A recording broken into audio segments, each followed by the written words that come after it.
Cuán firme cimiento se ha dado a la fe.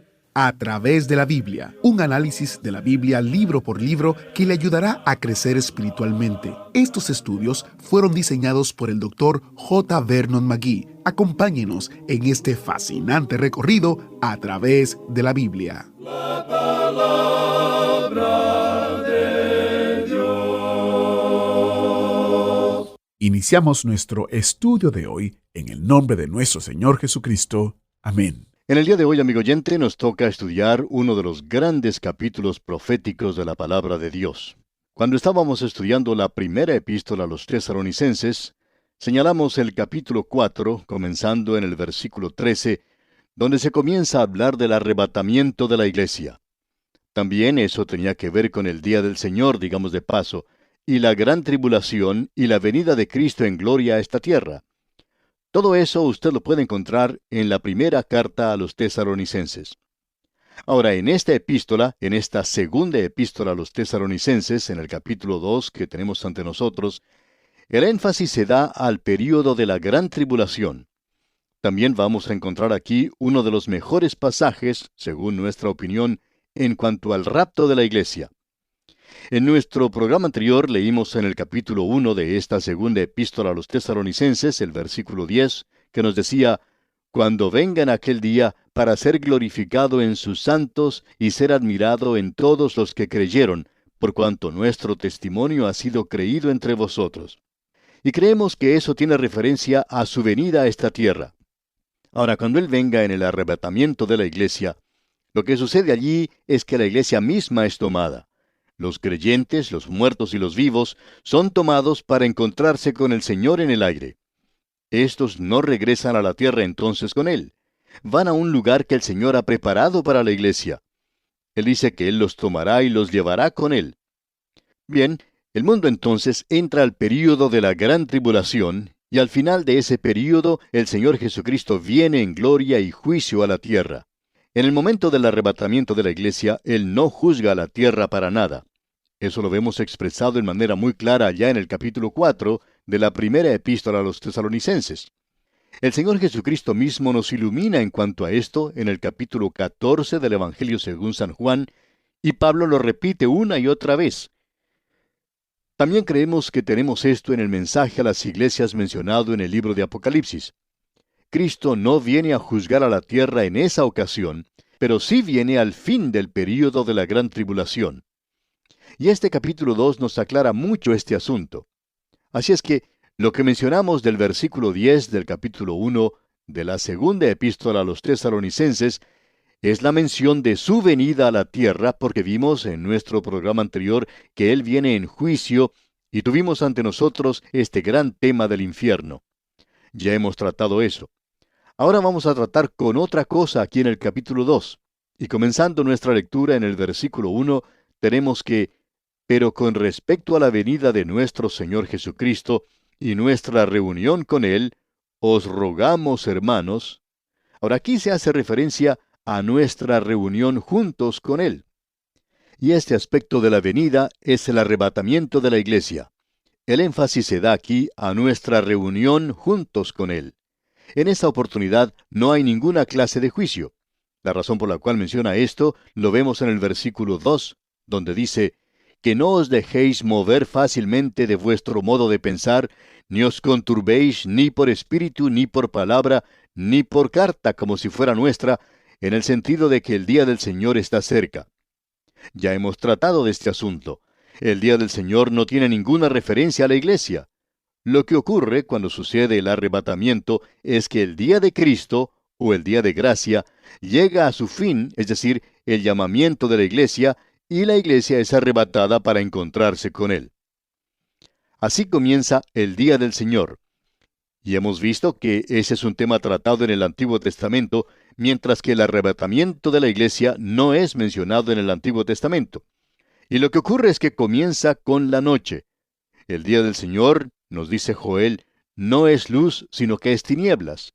Es una época de juicio. Comienza de esa manera porque el día hebreo, como lo vemos allá en el capítulo 1 de Génesis, comienza con la tarde, ya que leemos, y fue la tarde y la mañana un día.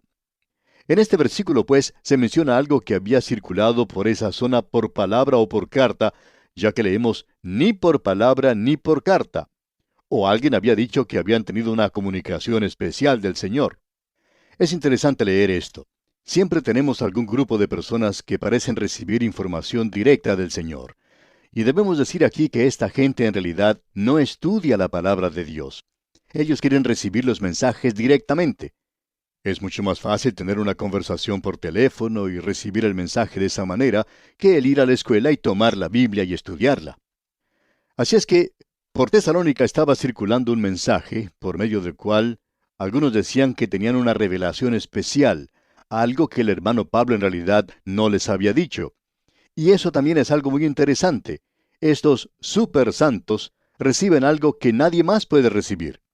Y allí estaban aquellos que recibían esto, y dice aquí Pablo, ni por palabra, es decir, que era un mensaje que se pasaba de boca en boca. Luego dice, ni por carta. Parece que por allí estaba circulando una carta fraudulenta. Nos imaginamos que nadie en realidad la había visto. Y continúa Pablo diciendo, como si fuera nuestra, es decir, de parte de Pablo, Timoteo y Silas, en el sentido que el día del Señor está cerca. Esto había causado un problema con los creyentes en Tesalónica, y usted ya se puede dar cuenta por qué.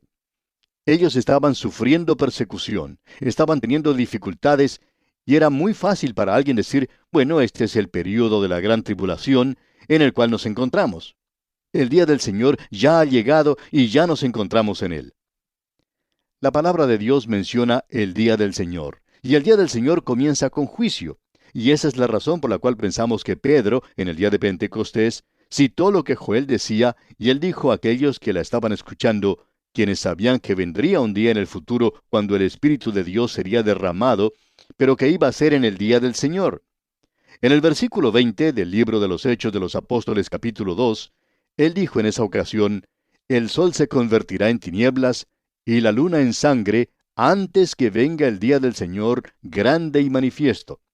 Y por cierto que eso no ocurrió en el día de Pentecostés. Cuando tuvo lugar la crucifixión de Cristo, hubo un terremoto y también hubo tinieblas. Pero ahora, en el día de Pentecostés, no había nada de eso. De repente vino del cielo un estruendo como de un viento recio que soplaba, y se les aparecieron lenguas repartidas como de fuego, asentándose sobre cada uno de ellos. Eso es lo que leemos. No hubo ningún viento, pero hacía ruido como si fuera un huracán. Esto llegó a la ciudad y causó que todo el mundo corriera hacia el templo para ver lo que había ocurrido. Ahora Pedro llama a esto, citando a Joel, que es el día del Señor. El día del Señor es un tiempo de juicio, y comienza de esa manera. Y lo que Pedro está diciendo es que esto era algo similar a eso. ¿Creen ustedes que estos hombres están borrachos? Bueno, ellos están llenos del Espíritu Santo. Los judíos ortodoxos de aquel día, creían que iba a llegar un día cuando Dios derramaría su Espíritu sobre toda carne. Y en el día de Pentecostés no fue derramado sobre toda carne. Y creemos que eso debería ser algo obvio para cualquiera.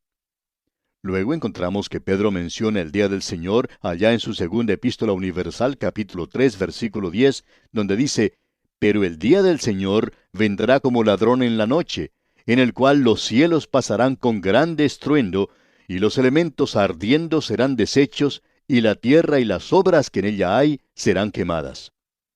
Vimos en el capítulo 5 de la primera epístola a los tesalonicenses que el Señor no vendrá como un ladrón en la noche.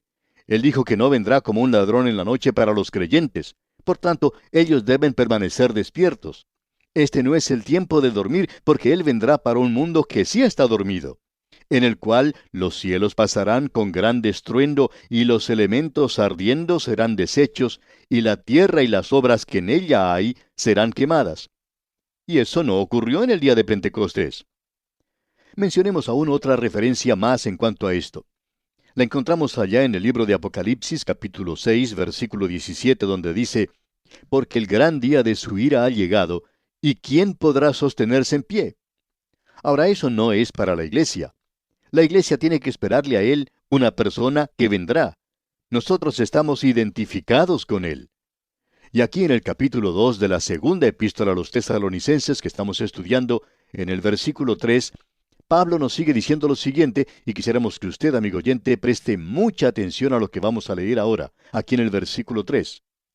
Nadie os engañe en ninguna manera, porque no vendrá sin que antes venga la apostasía, y se manifieste el hombre de pecado, el hijo de perdición. Ahora, preste mucha atención, amigo oyente. Lo que dice Pablo aquí, nadie os engañe en ninguna manera. No seamos engañados hoy. Escuchemos una vez más lo que dice Pablo. Porque no vendrá sin que antes venga la apostasía. ¿A qué se está refiriendo? Al día del Señor. No está haciendo referencia al rapto de la iglesia, sino que se refiere al día del Señor. No vendrá sin que antes venga la apostasía.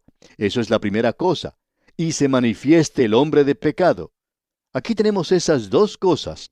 Tenemos dos cosas que deben tener lugar antes de que el día del Señor pueda comenzar. Y ninguna de estas cosas ha tenido lugar aún. Lo primero que tendrá lugar es que debe haber un apartamiento, una separación primero. Hay algunos que miran a esto como si fuera la apostasía. Y lo interesante es que opinamos que se refiere a eso. Sin embargo, significa mucho más que eso, porque la palabra que se utiliza aquí tiene un significado más profundo aquí que ese. Este apartarse es una traducción de la palabra apostasía y viene de la raíz apóstasis, que en realidad indica partir o quitar, y el verbo significa quitar o remover. Debe haber, pues, una remoción. Ahora, hay dos clases de remociones que van a tener lugar. Una es que ellos se apartarán de la fe. Eso es apostasía. Pero eso no puede tener lugar hasta que la iglesia verdadera sea quitada, porque habrá una apostasía total cuando venga el Señor. Porque el Señor Jesucristo dijo allá en el Evangelio según San Lucas, capítulo 18 y versículo 8, «Pero cuando venga el Hijo del Hombre, ¿hallará fe en la tierra?». Se refiere aquí al cuerpo de verdad que Él había dejado. Y la respuesta a esto es no. O sea, no hallará fe. Él no encontrará fe. Habrá una apostasía total, completa. ¿Y por qué? Por dos cosas. La organización se ha apartado de la fe, se ha apostatado, pero ha habido también otro apartamiento, y ese es el apartamiento de la iglesia verdadera, ya que el uno provoca lo otro. Es decir, que el día del Señor no puede venir, y eso también quiere decir que la gran tribulación no puede comenzar, y el hombre de pecado no puede aparecer, hasta que suceda ¿qué? Hasta que tenga lugar esta separación, la remoción de la iglesia, la partida de la iglesia de esta tierra. Y de eso es de lo que él ha hablado abundantemente en la primera epístola. Él no va a repetir eso aquí porque él está enfatizando ahora el día del Señor, y ya él ha dicho a los creyentes todo lo que tenía que decir en cuanto al arrebatamiento. Porque el Señor mismo, con voz de mando, con voz de arcángel y con trompeta de Dios, descenderá del cielo, y los muertos en Cristo resucitarán primero. Luego nosotros, los que vivimos, es decir, aquellos que están en Cristo, o sea, la iglesia, los que hayamos quedado, seremos arrebatados juntamente con ellos en las nubes para recibir al Señor en el aire. Bien, de eso es de lo que Pablo nos está hablando en este segundo capítulo de su segunda epístola a los Tesalonicenses. Habrá algunos que se apartarán de la fe. Su organización queda aquí abajo, y vemos eso representado en la gran ramera mencionada allá en el capítulo 17 de Apocalipsis. La organización se hace cada vez peor. La iglesia de la Odisea se encuentra en una triste condición, y creemos que nos encontramos en ese período en particular en el presente. Eso terminará en una apostasía total. Aquí tenemos la partida de la iglesia de esta tierra. Desde el punto de vista de la tierra, es una partida. Desde el punto de vista del cielo, es un arrebatamiento, ya que eso es precisamente lo que se nos dice. Seremos arrebatados. Uno está mirando a eso desde el punto de vista del cielo cuando dice, seremos arrebatados juntamente con ellos en las nubes para recibir al Señor en el aire. Y creemos que el mundo va a decir en aquella ocasión, bueno, ya se fueron. Esas personas que estaban hablando por radio y que eran tan latosas, ya se han ido. Han partido, nos han dejado y estamos ahora tranquilos. Y nosotros diremos, aleluya. Pero el mundo se regocijará. Pero ese será un día muy triste para la tierra. Pensarán que están entrando en el milenio y sin embargo están entrando al período de la gran tribulación. y va a ser algo muy terrible para ellos. Ellos no van a saber lo que es y va a ser algo muy difícil entenderlo. La iglesia habrá partido y creemos que llegará a ser un día muy triste para la tierra. Quizá podamos ilustrar esto que estamos diciendo con lo siguiente. En cierta ocasión había en un moderno aeropuerto, en una de las salas de espera, una joven pareja. Él era un soldado del ejército. Ella era una muchacha muy hermosa y tenían un niño muy bonito también. No estaban diciendo nada, estaban allí sentados y el niño se veía muy contento y jugaba con sus padres. Pero cuando pasaron unos pocos minutos, se anunció la partida del avión y los jóvenes se pusieron de pie y ese soldado abrazó a su esposa y a su niño y comenzaron a llorar. Los dos mayores lo hicieron porque el niño no se daba cuenta de lo que ocurría y simplemente se reía, pero su mamá y su papá estaban llorando. Aparentemente, el joven soldado regresaba al lugar de servicio que se le había asignado, así es que él tomó su maletín de mano y salió.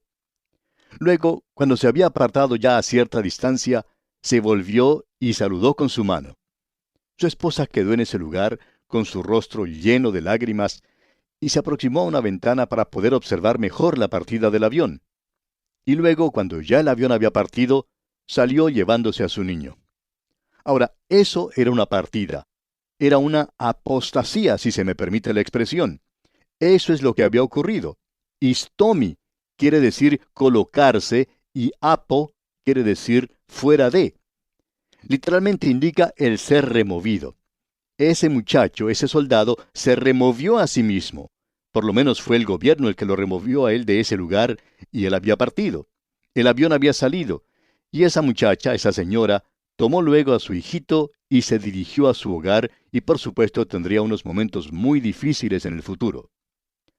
Ahora el mundo, amigo oyente, se va a regocijar cuando parta la iglesia, pero van a venir días muy difíciles. El mundo va a entrar en el período de la gran tribulación. Y Pablo nos dice aquí, nadie os engañe en ninguna manera, porque no vendrá sin que antes venga la apostasía. Tendrá lugar la apostasía de la iglesia verdadera va a partir. No puede haber una apostasía total mientras haya creyentes aquí en la tierra. A los liberales les gustaría librarse de nosotros, y eso ocurrirá con seguridad en uno de estos días. Luego, la segunda cosa que él menciona en este versículo es, y se manifieste el hombre de pecado, el hijo de perdición. Cuando él sea revelado, cuando él se manifieste, usted se encontrará en el período de la gran tribulación. Aquí él le llama el hombre de pecado. Juan por su parte lo llama el anticristo. Y de paso digamos que Juan es el único que usa ese término. Este personaje tiene como 30 títulos diferentes en la Biblia. Él es un tema del Antiguo Testamento. Él será el hombre de Satanás. Vamos a hablar de eso cuando nos toque estudiar la primera epístola del apóstol Juan y el Apocalipsis, y lo haremos con más detalles. Pero aquí queremos decir que este hombre volverá a reunir el imperio romano, y luego él llegará a ser finalmente un dictador mundial, y él va a engañar al mundo. Pero él no puede aparecer aún en poder. Él podría estar en nuestro medio hoy, pero él no puede venir en poder y revelarse hasta que se haya entrado al período de la gran tribulación. En cuanto a él, se nos dice aquí en el versículo 4 de este capítulo 2 de la segunda epístola a los tesalonicenses, el cual se opone y se levanta contra todo lo que se llama Dios o es objeto de culto, tanto que se sienta en el templo de Dios como Dios, haciéndose pasar por Dios. Una de las cosas que este hombre dirá es, por supuesto, que Él es Dios. Y vamos a tener que esperar hasta hablar de esto cuando lleguemos a nuestro estudio al capítulo 13 de Apocalipsis. Y allí encontramos la bestia que sube del mar. Ese será el anticristo reuniendo a Europa occidental como la conocemos en el día de hoy, y éste unirá a todos estos países nuevamente, y cuando él haga eso, él se mostrará a sí mismo como Dios, y el mundo creerá que él es Cristo. Y ese es el gran engaño que se menciona aquí. Ahora, en el versículo 5 de este capítulo 2 de esta segunda epístola a los tesalonicenses leemos, ¿no os acordáis que cuando yo estaba todavía con vosotros os decía esto? Pablo no tenía dificultad o inconveniente en hablar de esas cosas. Hay algunos que dicen que los predicadores hoy no deberían tocar esas cosas. Sin embargo, Pablo hablaba de esto. Pablo dice, cuando yo estaba todavía con vosotros os decía esto. Y continúa en el versículo 6 diciendo, y ahora vosotros sabéis lo que lo detiene, a fin de que a su debido tiempo se manifieste. Bien, ¿qué es lo que puede detener el mal en este mundo? Bueno, el único que conocemos es el Espíritu Santo. El gobierno no lo puede hacer. En ningún país sucede eso. El Imperio Romano no lo pudo hacer. Ellos formaban una fuerza de mal en sí mismo. Y luego Pablo dice aquí en el versículo 7, porque ya está en acción el misterio de la iniquidad, solo que hay quien al presente lo detiene, hasta que él a su vez sea quitado de en medio. Ya tenemos iniquidad en este mundo y eso aumentará. Ahora, ¿a quién se refiere cuando dice que será quitado de en medio? Él, el Espíritu Santo, será quitado con la iglesia. Ahora alguien se podrá preguntar, ¿no estará el Espíritu Santo en el mundo durante el período de la gran tribulación? Sí. ¿No estaba en el mundo antes de Pentecostés? Por cierto que sí estaba. Él estaba también en el Antiguo Testamento, pero con una obra o con una misión diferente. Él estará con una misión diferente después que la iglesia sea quitada, porque el Espíritu de Dios nos va a presentar a nosotros, y nosotros somos sellados hasta que llegue el día de salvación.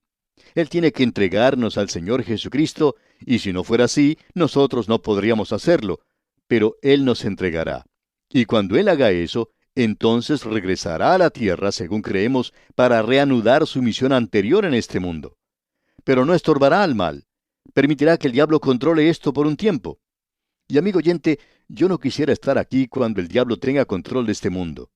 Parecería que lo tuviese hoy, y para mí eso es demasiado malo.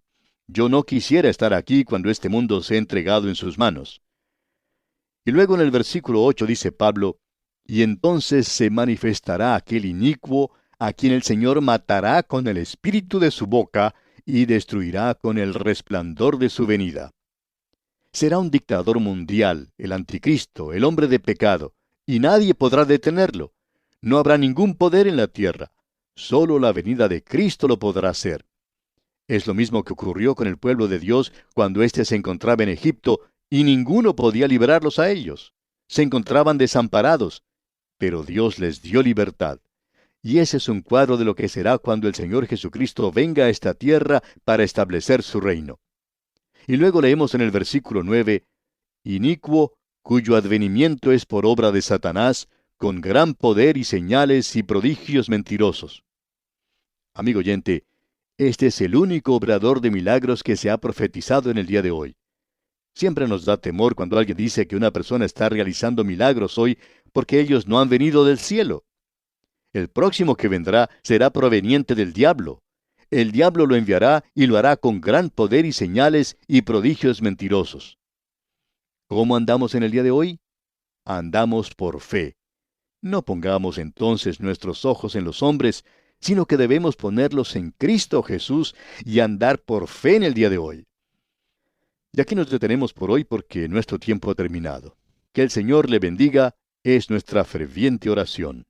Agradecemos que nos acompañara en el estudio de hoy. Le invitamos a que visite nuestro sitio en internet a través de la biblia.org. Ahí puede suscribirse para recibir las notas y bosquejos de lo que estamos estudiando y noticias del ministerio. También encontrará la variedad de libros y materiales gratuitos que tenemos para usted. El sitio es a través de la biblia.org. Todo lo que hacemos es posible gracias al Señor y a personas como usted que se unen a nosotros en la obra de llevar la palabra entera al mundo entero. A través de la Biblia es una producción de Radio Transmundial.